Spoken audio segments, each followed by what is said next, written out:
जी दोस्तों, मैं हूं अमजद मलिक और आप देख रहे हैं हमारा यूट्यूब चैनल पंजाब दी शान। पंजाब दी शान आज दी जनाब तुहानू वीडियो दिखा रहे हैं लाहौर के इलाका कोट लखपत का। इतने जनाब साढ़े दोस्त ने डॉक्टर साहब, इन्होंने एक नया फार्म बनाया मुकम्मल। जनाब तुहानू असीं वीडियो दिखाने तो वीडियो मैं बनावांगा जी खुद। दोस्त जोड़े नए ने काइंडली जनाब चैनल को सबसक्राइब कर लो जी। डॉक्टर साहब माइक ते आओ ना, ये वीडियो मैं बनाना नाल एनिमल दिखावांगे और उस तो बाद जनाब बाकी गलबात होगी। माशाल्लाह मैं जनाब इन्हों का सेटअप तुम दिखा रहे हैं, टैडे पट्ठा और ये जनाब उस बाद असीं डॉक्टर साहब नाल भी कंटिन्यू करते हैं जनाब। मक्खी चीनी भी खाओ। मक्खी चीनी भी खाने ना डॉक्टर साहब।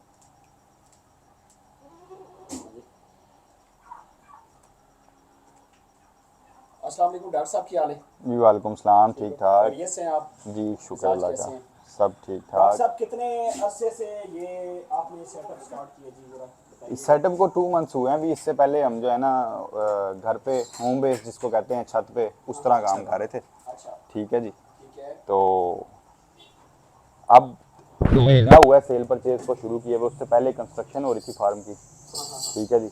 तो बाकी आप दिखाएं फार्म की कंस्ट्रक्शन माशाल्लाह।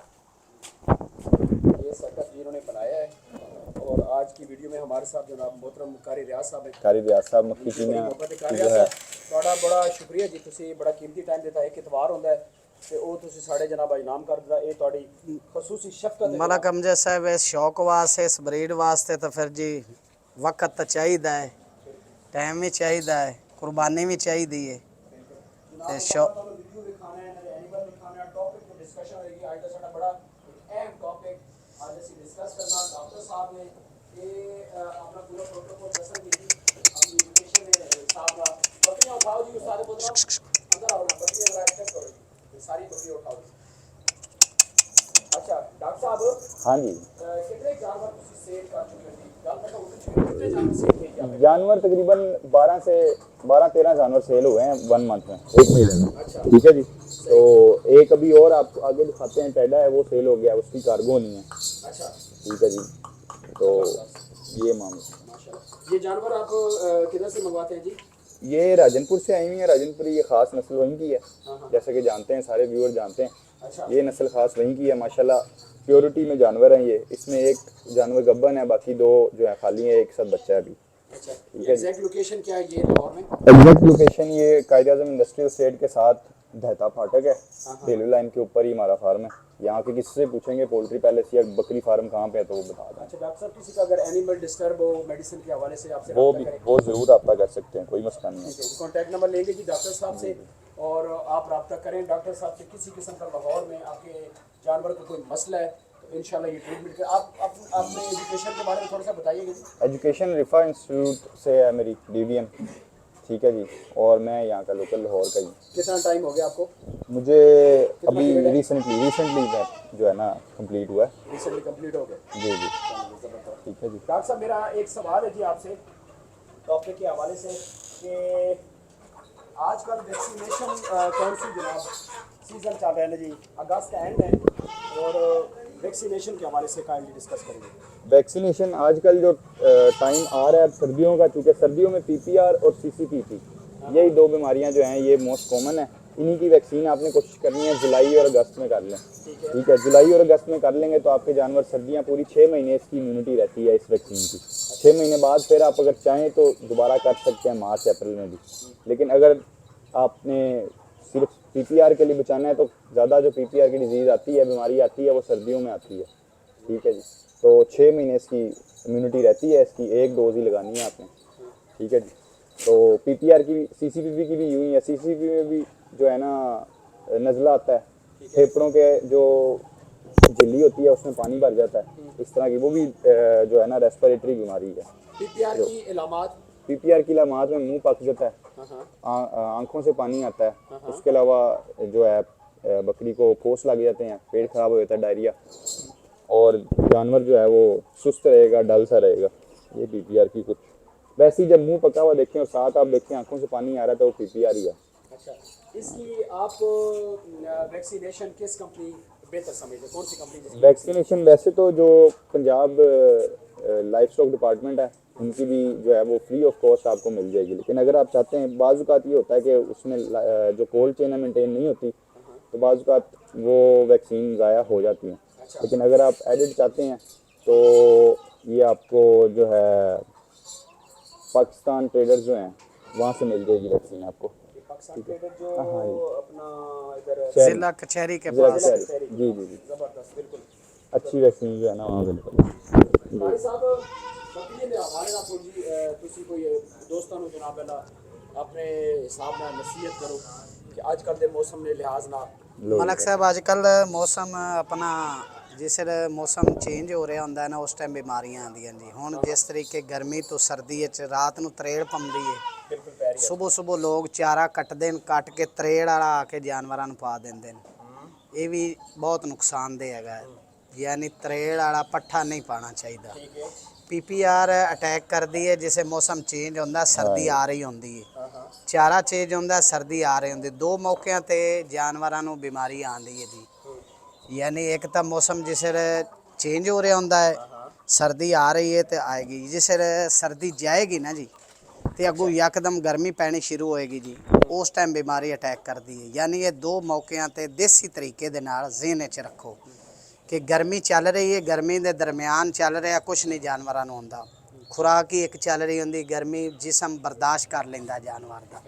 ਤੇ ਜਿਸ ਵੇਲੇ ਗਰਮੀ ਤੋਂ ਸਰਦੀ ਤੇ ਜਾਨਵਰ ਸ਼ਿਫਟ ਹੁੰਦਾ ਹੈ ਨਾ, ਉਸ ਟਾਈਮ ਉਹਦੀ ਚਾਰਾ ਸ਼ਿਫਟ ਕਰਨਾ ਦੂਸਰੇ ਤੇ ਹੋਣਾ ਤੇ ਉਹਦੀ ਡਵਰਮਿੰਗ ਕਰਨੀ ਹੈ, ਕੀੜਿਆਂ ਦੀ ਦਵਾਈ ਦੇਣੀ ਹੈ।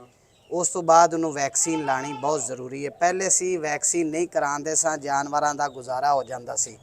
ਇਸ ਟਾਈਮ ਪੂਰੇ ਪਾਕਿਸਤਾਨ ਤੇ ਮਲਕ ਸਾਹਿਬ ਆਪਣਾ ਜਿਹੜਾ ਨਾ ਵੈਕਸੀਨ ਦੀ ਜ਼ਰੂਰਤ ਹੈ। ਤੇ ਜਾਨਵਰਾਂ ਦੇ ਦੂਸਰਾ ਪੁਆਇੰਟ ਹੈਗਾ ਹੈ ਕਿ ਡਵਰਮਿੰਗ ਔਰ ਖੁਰਾਕ ਔਰ ਤਰੇਲ ਵਾਲਾ ਪੱਠਾ ਨਾ ਪਾਓ ਸਵੇਰ ਸਵੇਰ ਕੱਟ ਕੇ।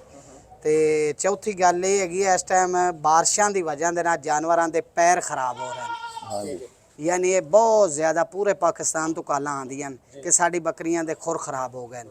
ਕੋਈ ਲੋਕ ਉੱਤੋਂ ਖੁਰ ਲਵਾਉਂਦੇ ਨੇ ਬੁਲਾ ਕੇ ਖੁਰਾਂ ਵਾਲਿਆਂ ਨੂੰ, अच्छा ਉਸ ਜਿਸੇ ਖੁਰ ਲਵਾਉਂਦੇ ਨੇ ਨਾ ਤੇ ਉਹ ज़्यादा ਕੱਚੇ होता ਖੁਰ है। ਲਾ ਦਿੰਦੇ हाँ ਨੇ। जी, ਕਿਸੇ ਕੱਚੇ ਲਾਉਂਦੇ ਜਾਨਵਰ ਮੁੰਡੇ ਹੋ ਜਾਂਦੇ ਨੇ। अच्छा ਹਾਲਾਂਕਿ ਉਹਨਾਂ ਦੇ ਚ ਪਸ ਪੈ ਜਾਂਦੀ ਹੈ ਪਾਣੀ ਦੀ ਵਜ੍ਹਾ ਨਾਲ। ਜਾਨਵਰ ਇਹ ਬੱਕਰੀ ਵਾਹਦ ਐਸਾ ਜਾਨਵਰ ਹੈ ਕਿ ਸੁੱਕੇ ਤੇ ਰਹਿ ਸਕਦਾ ਹੈ। बिल्कुल बिल्कुल बिल्कुल। ਇਹ ਬਾਰਿਸ਼ ਨੂੰ ਨਹੀਂ ਮੰਨਦਾ हाँ ਔਰ ਗਿੱਲੀ ਜਗ੍ਹਾ ਨੂੰ ਨਹੀਂ ਮੰਨਦਾ। बिल्कुल ਜਿੱਥੇ ਤੁਹਾਡੀ ਰਹਿਸ਼ ਹੈ, ਦੇਖੋ ਇਹ ਡਾਕਟਰ ਸਾਹਿਬ ਦੀ ਜਗ੍ਹਾ ਹੈ ਨਾ ਤੇ ਸਾਫ਼ ਹੈ, ठीक है। ਇਹਦੇ ਥੱਲੇ ਪਿਸ਼ਾਬ ਨਹੀਂ ਹੈ, ਪਾਣੀ ਨਹੀਂ ਹੈ। ਜਿਸ ਵੇਲੇ ਪਿਸ਼ਾਬ ਕਰਕੇ ਪਾਣੀ ਕਰਨ ਗਿਆ ਨਾ ਜੀ, ਯਾਨੀ ਇਹ ਤਾਂ ਹੁਣ TMR ਪਾ ਰਹੇ ਨਾ, ਦੇਖੋ ਨਾ ਸਾਹਮਣੇ ਪਿਆ ਹੈ ਖੁਰਲੀਆਂ ਦੇ ਵਿੱਚ ਇਹ ਖੁਸ਼ਕ ਖੁਰਾਕ ਪਾ ਰਹੇ ਨੇ ਤਕਰੀਬਨ। ਯਾਨੀ ਇਹ ਇੱਧਰ ਪਾਉਂਦੇ ਨੇ ਸੂੜੀ ਵੰਡ, ਇੱਥੇ ਲਾਹੌਰ 'ਚ ਇੱਕ ਤਾਂ ਸੂੜੀ ਵੰਡ ਬੜਾ ਪਾਉਂਦੇ ਲੋਕ, अच्छा ਕਿਉਂਕਿ ਜ਼ਹਿਰ ਜਿਵੇਂ ਦੀ ਚੀਜ਼ ਕਿਸੇ ਨੂੰ ਅਵੇਲ ਹੈ ਉਸ ਉਵੇਂ ਦੀ ਪਾਣੀ ਹੁੰਦੀ ਹੈ। हाँ जी ਯਾਨੀ ਇਹ ਖੁਸ਼ਕ ਪਾਉਂਦੇ ਨੇ, ਇਹਨਾਂ ਦੇ ਵਾੜੇ ਖੁਸ਼ਕ ਨੇ। ਜਿੱਥੇ ਬੱਕਰੀਆਂ ਬਾਹਰ ਚਾਰੇ ਵਾਸਤੇ ਜਾਂਦੀਆਂ, ਬਾਹਰ ਬਾਰਿਸ਼ ਹੋ ਜਾਂਦੀ ਹੈ, ਫਿਰ ਉਹ ਪਾਣੀ ਤੇ ਫਿਰ ਲੋਕ ਆਉਂਦੇ ਨੇ बिल्कुल ਤੇ ਪਾਣੀ ਤੇ ਜਾਨਵਰਾਂ ਨੂੰ ਚੱਲਣਾ ਪੈਂਦਾ। ਉਹਦੇ 'ਚ ਨਾ ਰੇਸ਼ਾ ਪੈ ਜਾਂਦਾ, ਪਸ ਪੈ ਜਾਂਦੀ ਹੈ, ਫਿਰ ਜਾਨਵਰ ਮੁੰਡੇ ਹੋ ਜਾਂਦੇ ਨੇ, ਫਿਰ ਲੰਗਾ ਕੇ ਚੱਲਦੇ ਨੇ।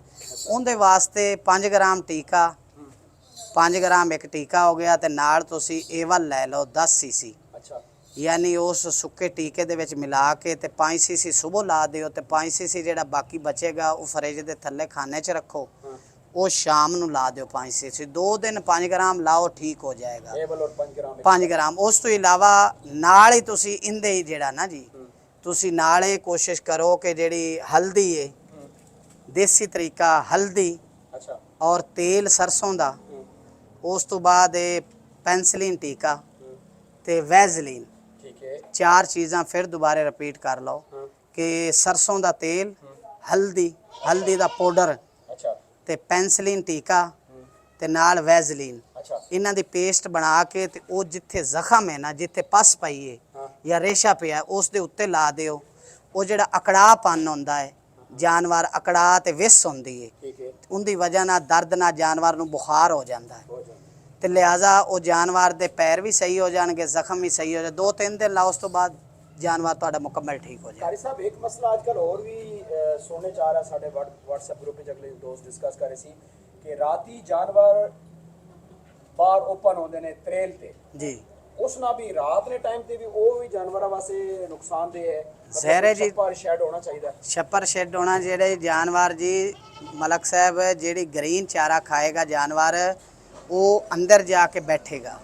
ਜਿਹੜਾ ਜਾਨਵਰ ਖੁਸ਼ਕ दाना ਖਾएगा, मक्की खाएगा, गंदम खाएगा, चने खाएगा और उस बनौला खाएगा, खड़ खाएगा, चौकर वगैरह खुश्क चारा जात पाते ਜਿਹੜੇ लोग उस जानवर ने ऐटोमैटिक बाहर बैठना है। ਉਹਨੂੰ ਸਰਦੀ ਜਿਹੜੀ ਹੈ ਨਾ ਉਹ ਨਹੀਂ ਲੱਗੇਗੀ। ਸਰਦੀ ਇਸ ਵਜ੍ਹਾ ਤੋਂ ਨਹੀਂ ਲੱਗੇਗੀ ਮਲਕ ਸਾਹਿਬ ਕਿ ਉਹ ਡਰਾਈ ਖੁਰਾਕ ਖਾ ਰਿਹਾ ਹੈ, ਹੈਵੀ ਖੁਰਾਕ ਖਾ ਰਿਹਾ ਹੈ। ਹੈਵੀ ਖੁਰਾਕ ਦੇ ਨਾਲ ਜਿਹੜਾ ਨਾ ਜਾਨਵਰ ਨੂੰ ਕੁਝ ਨਹੀਂ ਹੁੰਦਾ ਜੀ। ਅਸਲ ਜਾਨਵਰ ਜਿਹੜਾ ਨਾ ਜੀ ਗ੍ਰੀਨ ਪੱਠੇ ਤੇ ਜ਼ਿਆਦਾ ਜਾਨਵਰ ਦਾ ਮਿਹਦਾ ਖਰਾਬ ਹੁੰਦਾ ਹੈ। ਤੇ ਹੁਣ ਅੱਜ ਕੱਲ ਇੱਕ ਹੋਰ ਮਸਲਾ ਹੈ ਬੜਾ, यानी ये तो हो गया कि जानवर ਨੂੰ ਹਰਾ ਪਾਓਗੇ तो अंदर बैठेगा, ਜੇ ਉਹਨੂੰ ਖੁਸ਼ਕ ਪਾਓਗੇ। ਮੇਰੇ ਜਾਨਵਰ ਹਨ ਉਹਨਾਂ ਨੂੰ ਮੈਂ ਗੁਆਰਾ ਪਾਣਾ ਨਾ ਜਿਸ ਟਾਈਮ ਸਰਦੀਆਂ 'ਚ ਪਾਈਦਾ ਅਸੀਂ ਖੁਸ਼ਕ ਚਾਰਾ। ਅੱਜ ਕੱਲ ਤਾਂ ਸਾਡੇ ਜੰਤਰ ਚੱਲ ਰਿਹਾ ਹੈ ਕਿਉਂਕਿ ਟੋਟਲ ਜਾਨਵਰ ਸਾਡੇ ਜ਼ਿਲ੍ਹੇ ਬਾਵਲ ਨਗਰ ਤਾਂ ਲੋਕ ਜੰਤਰ ਤੇ ਹੀ ਹਨ। ਅੱਛਾ, ਜਿਹੜੇ ਸ਼ਹਿਰਾਂ 'ਚ ਅਵੇਲ ਨਹੀਂ ਕਰ ਸਕਦੇ, ਇਤਨਾ ਅਫੋਰਡ ਹੀ ਨਹੀਂ ਕਰ ਸਕਦੇ ਖਰਚਾ, ਜ਼ਮੀਨ ਠੇਕਾ ਸਾਰਾ ਸਿਸਟਮ, ਉਹਨਾਂ ਨੇ ਫਿਰ ਇਹ ਖੁਸ਼ਕ ਚਾਰਾ ਜਾਤ ਪਾਣਾ ਹੁੰਦਾ ਹੈ। ਇਹ ਸਰਦੀ ਗਰਮੀ ਇਹਨਾਂ ਦੇ ਜਾਨਵਰ ਖੁਸ਼ਕ ਚਾਰਾ ਜਾਤ ਤੇ ਰਹਿੰਦੇ ਨੇ। ਠੀਕ ਹੈ। ਖੁਸ਼ਕ ਚਾਰਾ ਜਾਤ ਦੀ ਵਜ੍ਹਾ ਦੇ ਨਾਲ ਜਾਨਵਰ ਜ਼ਿਆਦਾ ਬਿਮਾਰ ਨਹੀਂ ਹੁੰਦਾ ਜੀ, ਕਿਉਂਕਿ ਉਸਨੇ ਜਿਹੜਾ ਨਾ ਜ਼ਿਆਦਾ ਉਹਨੂੰ ਪਾਣੀ ਹੁੰਦਾ ਵੀਕ ਨਹੀਂ ਹੁੰਦਾ। ਜਿੰਨਾ ਹਰਾ ਪੱਠਾ ਪਾਓਗੇ ਬਾਰ-ਬਾਰ ਪਿਸ਼ਾਬ ਕਰਨਗੀਆਂ, ਉਹਨਾਂ ਦੀ ਜ਼ਮੀਨ ਗਿੱਲੀ ਹੋਏਗੀ, ਉਹਨਾਂ ਨੂੰ ਫਿਰ ਬੁਖਾਰ ਹੋਏਗਾ ਔਰ ਕਮਜ਼ੋਰ ਹੋ ਜਾਂਦਾ ਜਾਨਵਰ, ਕਮ ਹੋ ਜਾਂਦੀ। अच्छा, दूसरा ये सवाल है कि जेड़े लोगों ने गरीब जेड़े कोल तो उन्होंने डॉक्टर साहब को बकरियां 40-45 जानवर हैं, ये खुद डॉक्टर है, ये तो वैक्सीन कर लैणगे। एक बंदे ने गरीब ने एक जानवर रखा है, 2 जानवर रखे न, उनके को डॉक्टर भी नहीं आता, वो वैक्सीन भी नहीं होंदी। जिस उनके को वैक्सीन नहीं होंदी, गुजरात तो एक दोस्त हैं साडे, उन्हों दी जानवर है बड़े शौक ना, कल वो रो रहा सी नाल। अच्छा, यानी इतने एक बंदे मैल हो जाते हैं तो मुहब्बत जानवरों के। उनकी बकरी बीमार सी ते नाल रो रहा, आंदा जी मेरी बकरी नूं मूँह सुज गया है, मूँह चो पानी जग कढ़ रही है, पानी कर रहे हो, PPR हो गई ना उन्होंने। मैं उन्होंने कहा जी तुसी जाओ हुण उत्थे ते अपना सरकारी हस्पताल तुहाडे करीब है जिहड़ा उत्थों इनू दिखाओ। उन्होंने कहा जी इनू बड़ी ज़बरदस्त बीमारी लग गई है तो लिहाजा हुण इनदा इलाज करो। डॉक्टर साहब की मौजूदगी विच मैं गल कर रहा, जिस टाइम ਜਿਹੜੀ ਮਰਜ਼ ਲੱਗ ਜਾਂਦੀ ਹੈ ਤੇ ਤੁਸੀਂ ਉਸ ਮਰਜ਼ ਦੀ ਦਵਾਈ ਲਾਓਗੇ ਤੇ ਉਹ ਬਜਾਏ ਫਾਇਦੇ ਦਾ ਉਲਟਾ ਨੁਕਸਾਨ ਕਰੇਗੀ। ਫਰਜ਼ ਕੀਤਾ ਹਾਂਜੀ PPR ਅਟੈਕ ਕਰ ਦਿੱਤਾ ਹੈ, ਅਟੈਕ ਦੇ ਦੌਰਾਨ ਤੁਸੀਂ ਫਿਰ ਆਖੋਗੇ ਹੁਣ PPR ਦੀ ਅਸੀਂ ਵੈਕਸੀਨ ਕਰ ਦਈਏ ਤੇ ਲਿਹਾਜ਼ਾ ਬਿਹਤਰ ਹੁੰਦੇ ਜਾਨਵਰ ਜ਼ਾਇਆ ਹੋ ਜਾਏਗਾ, ਕਿਉਂਕਿ ਉਹ ਬਿਮਾਰੀ ਬੈਕਟੀਰੀਆ ਹੁੰਦਾ ਨਾ ਜਿਹੜਾ ਉਸ ਜਨਮ ਲੈ ਲਿਆ ਹੁੰਦਾ ਹੈ ਤੇ ਬੈਕਟੀਰੀਆ ਜਨਮ ਲਵਣ ਤੋਂ ਪਹਿਲੇ जिस वो जरासीम खड़ा होंदा, खड़ा होने तो पहले तुसी उसकी वैक्सीन करा लो तो तुहाडे जानवर ठीक रहणगे।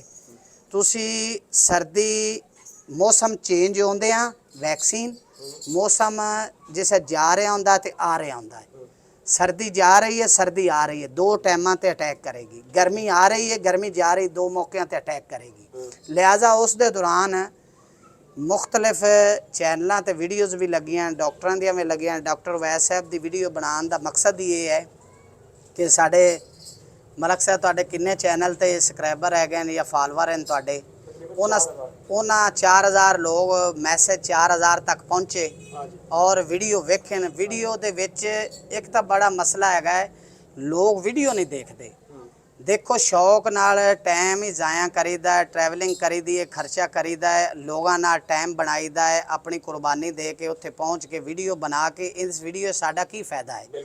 ये आवाम दा फ़ायदा है, इस दे विच फार्मरां दा फ़ायदा है कि लोगों नूं साडी वीडियोस तो कोई फ़ायदा हो जाए, मकसद सिख लैणगे ते चलो उन्हां दा भला हो जाएगा।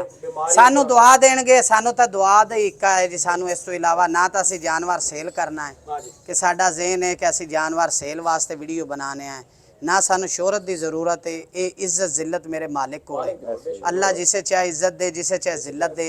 इंसान की नीयत जिहड़ी है ना ये नीह होंदी है, तुहाडी नीयत साफ है तो तुहानू सब कुछ मिलेगा। दूसरा तुहाडी नीयत नहीं साफ तो तुसी करोड़ों रुपया ला दो तुहानू कुछ नहीं मिल सकता। अगली गल है डॉक्टर साहब कहणगे मैं इन्हां लफ्ज़ां नाल इख्तिताम करना ते हुण डॉक्टर वैद साहब मेरे भाई हैं, ये हुण दस्सणगे जी। 2 बातें बस ऐड करनी थी, बाकी तो आपको पता है कारी साहब जो हैं वो इस फील्ड के माहिर हैं। एक तो जब PPR हो जाए, वायरल डिजीज़ है, तो इसका ट्रीटमेंट कोई नहीं है। ठीक है। ठीक है, जब हो जाए तो फिर सिर्फ यही है कि 5 से 6 दिन आपने इसको ड्रिपें लगवानी है, समझे, क्योंकि खाना पीना छोड़ देता है, घर सबको पता हाँ है, जी। मुंह पक जाता है, खा पी नहीं सकता जानवर। आपने सिर्फ 5 से 6 दिन, क्योंकि वायरस का एक अरसा होता है, एक 14 दिन उसने गुजारने हैं बॉडी में, जिस्म में। ठीक है, तो वो अगर आप गुजार लेते हैं, उसके साथ उसको ड्रिपों से उसको ताकत दी जा रहे हैं, तो वो गुजार लेगा जानवर। उसके अलावा जब डिजीज़ हो जाए तब उसको बचाना और उसकी केयर करना थोड़ा मुश्किल होता है, इसलिए हिदायत ये की जाती है कि जब भी आप जानवर रखें तो उसका वैक्सीनेशन स्केड्यूल ज़रूर आपको पता हो कि इस टाइम पे ये वैक्सीन होनी है, इस टाइम पे ये वैक्सीन होनी है। ठीक हो गया। दूसरी चीज़ ये ऐड करनी थी कि खुश्क चारे पे जो है ना सारे लोग शिफ्ट काइंडली हों। इसमें मैं एक चीज़ ऐड करना चाहता हूँ। सपोज करें किसी फार्म पे अगर किसी एनिमल को पीपीआर का मर्ज हो जाता है, तो आप सबसे पहले ये करें कि उस जानवर को बाकी जानवरों से अलग कर दें। हाँ जी, क्या करें डॉक्टर? हाँ जी, अलग डॉक्टर साहब, बिल्कुल ऐसे। ऐसे ताकि ही। उसका जो असर है बाकी जानवरों पे ना जाए। जी आप कंटिन्यू करें। कोई भी बीमारी हो ना, आप सबसे पहले जानवरों को अलहदा कर दें, क्योंकि कोई पता नहीं उस वक्त आप फार्मर हैं या आप अगर डॉक्टर हैं, तो कोई भी बीमारी है वो दूसरों को भी लग सकती है। तो सबसे पहला तो काम ये करें, फार्म पे कोई ऐसी मुख्तस जगह बनाएं जहाँ पे आप जो बीमारी वाले जानवर हैं, बीमार हुए जानवर हैं, उनको अलहदा कर लें। जगह बनी होनी चाहिए आपके पास फार्म पे। ठीक है, हमने ये जो थड़ा बनाया हुआ है, इस पे हमने बांधने के लिए ही जो बीमार जानवर हो जाए हम बाहर निकाल के इनको जो है अलहदा कर दें। दूसरी चीज़ मैं ऐड ये कर रहा था कि खुश्क चारे पे, खुश्क वंडे पे, तूड़ी पे, इन चीज़ों पे अपने जानवर को ले आएँ, क्योंकि जो ताज़ा पट्ठे हैं यहाँ पे लाहौर में, तो ख़ास तौर पे ये बहुत मसला है कि यहाँ पे जो है ना पट्ठों की सप्लाई उस तरह नहीं है जिस तरह होनी चाहिए। बारिश हो गई तो पट्ठे नहीं आएंगे, कोई गंद आ गया तब पट्ठे नहीं आएंगे। रेट ऊपर नीचे जा रहा है, 40-50 रुपए पे लूसन जा रहा है यहाँ पे। अच्छा। ठीक है, किलो। ठीक है, तो यहाँ पे तो लाहौर में या शहरी इलाकों में जिन्होंने फार्मिंग करनी है वो तो ख़ास तौर पे या तो पैलेट पे शिफ्ट हो जाएं, या खुश्क जो है लूसन की है मिलती है, अगर सब जानते हैं। ठीक है, उस पर शिफ्ट हो जाएं। उस पर ये होगा कि साल पूरा आप जो है एक जैसी डाइट जानवर को दे सकते हैं, एक जैसी खुराक आप जानवर को दे सकते हैं। ना खुराक कल चेंज होनी है, ना परसों चेंज होनी है, ना तरसों चेंज होनी है। डॉक्टर साहब आपकी बात काट रहा हूँ मैं, जो है वो 6000 के तकरीबन मन है। हाँ जी, 6000 से ऊपर 5500 6000 रुपये मन है। मान है। क्या मुझे ये बताएं, आपका 100 जानवर है, हाँ जी, 100 जानवर को आप कितनी है दिन में डालेंगे? उसमें यूँ है कि देखें, अगर गीला पट्ठा आप फर्ज करें फी बकरी लगा रहे हैं ना, 2-2.5 किलो देना है आपने, तो खुश्क पट्ठे वहीं पे आपने उसको आधे से पौना किलो देने हैं। ठीक है, उसके साथ आप कोशिश करें तूड़ी और वंड चला लें तो बेहतर है, अगर नहीं भी चलाएंगे तो जानवर चल जाता है। वीडियो लंबी हो रही है जी दोस्तों, मैं कोशिश करता हूँ अपनी वीडियो को यहाँ पे क्लोज करता हूँ। डॉक्टर साहब आप अपना लास्ट में कॉन्टैक्ट नंबर दीजिए। 0303-5848-218। व्हाट्सएप पे, कॉल पे कोई भी रब्ता कर सकता है। इंशाल्लाह कोई मशवरा लेना है वो भी मिलेगा, ट्रीटमेंट करवाना है वो भी हो जाएगा इंशाल्लाह। और एंड पे मैं मलिक साहब का और कारी रियाज साहब का बहुत शुक्रिया अदा करूँगा कि ये जो है ना दूसरी दफ़ा हमारे फार्म पे आए हैं माशाल्लाह। बहुत शुक्रिया जी। इन्होंने जो है बहुत शर्फ ये फार्म अपना है जी, अपना इनके फार्म। पास बकरियों का बिल्कुल दूध ऐसे ही भी है। अवेलेबल है जी। किसी दोस्त को दूध चाहिए बकरियों का हाँ, तो वो लाहौर मिल में जाएगा। होम डिलीवरी हम दे और रहे हैं। जनाब होम डिलीवरी हाँ भी जी, है। हाँ जी। क्या हाँ, बात है, सेल परचेज का भी इनका काम है। जबरदस्त। वीडियो का इख्तिताम करते हैं जी। वीडियो अच्छी लगे तो लाइक और शेयर जरूर कीजिएगा। हमारी बहुत मेहनत होती है इन वीडियोस के ऊपर। आप अगर कमेंट करते हैं, हमारी वीडियोस को लाइक करते हैं, तो ये हमारा हौसला बढ़ाती हैं। मिलते हैं नेक्स्ट खूबसूरत सी वीडियो के साथ। अल्लाह हाफिज़।